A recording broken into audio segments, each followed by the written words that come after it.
अधर्माभिभवात् कृष्णा प्रदुष्यन्ति कुलस्त्रियः स्त्रीषु दुष्टासु वार्ष्णेय जायते वर्णसंकरः।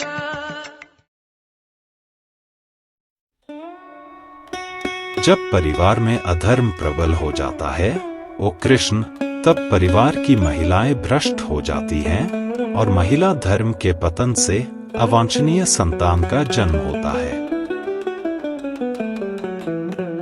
मानव समाज में एक स्वस्थ जनसंख्या जीवन में शांति, समृद्धि और आध्यात्मिक प्रगति के लिए आधार होती है।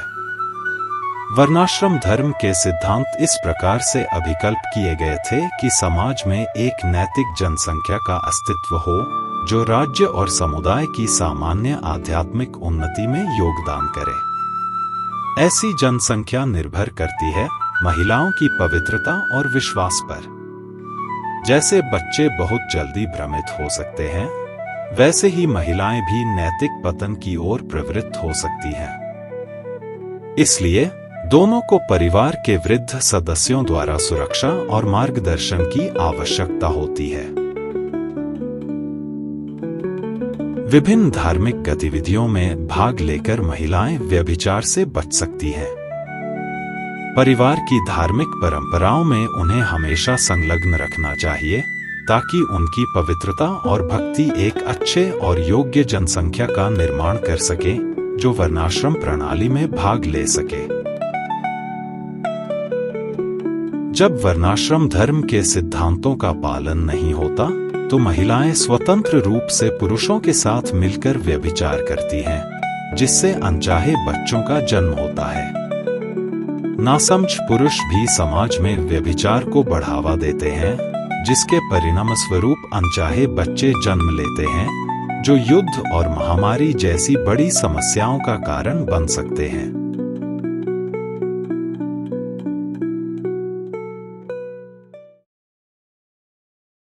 संकरो नरकायैव कुलघ्नानां कुलस्य च पतन्ति पितरो ह्येषां लुप्तपिण्डोदकक्रिया।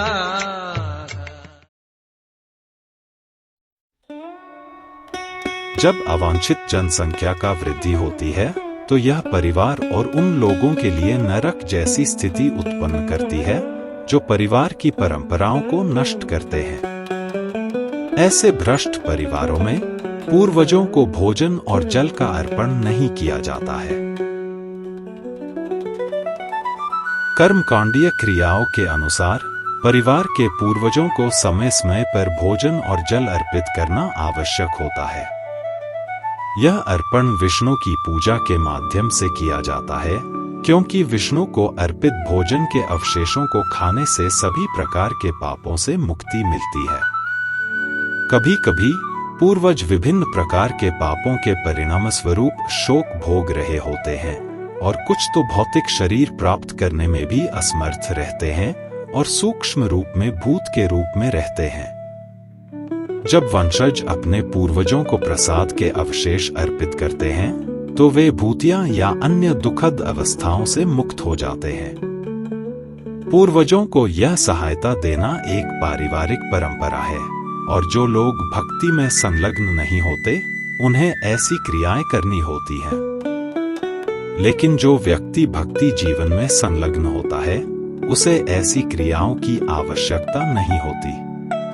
केवल भक्ति सेवा के द्वारा व्यक्ति अपने सैकड़ों और हजारों पूर्वजों को सभी प्रकार के शोक से मुक्त कर सकता है।